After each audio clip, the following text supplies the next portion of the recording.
Salam alaikum, j'espère véritablement que Kouchi Labas. Les musulmans répètent plusieurs fois par jour, notamment lors de la prière Allahu Akbar. C'est-à-dire qu'Allah est plus grand que n'importe quel homme, plus grand que n'importe quel peuple, plus grand que n'importe quel prophète, plus grand que n'importe quel ange. Et ça, c'est fondamental, c'est la base du monothéisme. Et on le retrouve d'ailleurs dans la Bible, par exemple, dans Psaume 99, l'Éternel est élevé au-dessus de tous les peuples. Et même dans le Nouveau Testament, Jésus dit en Jean 10, 29, mon Père est plus grand que tous, et dans Jean 14, 28, le Père est plus grand que moi. Mais malheureusement, il existe certains individus qui considèrent que les rabbins sont au-dessus de Dieu lui-même. Lisons ensemble le commentaire de JPLR. La parole des rabbins ne passe pas avant celle de Dieu. Jusqu'ici, tout va bien. T'as vu, j'aurais même pu te mettre un like. Mais continuons. Mais rien ne peut contrer la majorité des rabbins.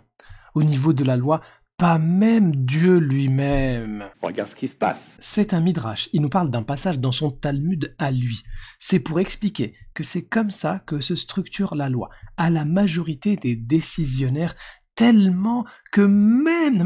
Non mais regardez-moi comment il est en train de bafouer le monothéisme. Il dit tellement c'est important à la majorité de nos rabbins que même si Dieu lui-même venait, ça ne changerait rien. Non mais vous vous rendez compte de la dinguerie? Ça veut dire que si il y a une divergence entre les rabbins et que nous avons la majorité des rabbins qui tranchent pour un avis au niveau de la loi, si Dieu vient avec la minorité, c'est la majorité qui gagne. Donc il n'y a plus de Allahu Akbar chez cette personne-là. Cette personne-là a complètement contredit la Torah elle-même. La Torah se désavoue de toi. Bah oui, tu peux pas mettre pour la Torah, c'est pour les rabbins, parce que là, tu fais devancer l'avis des rabbins. Ça veut dire que Dieu, s'il est avec une minorité, eh bien, il ne peut pas gagner face à la majorité des hommes. Et il dit, ça ne changerait rien, aucun effet. Ça veut dire que Dieu, face à une majorité d'êtres humains, il n'y a aucun effet. Ça veut dire que Dieu n'existe même pas, en fait, dans la tête de cette personne-là. Donc là, on contredit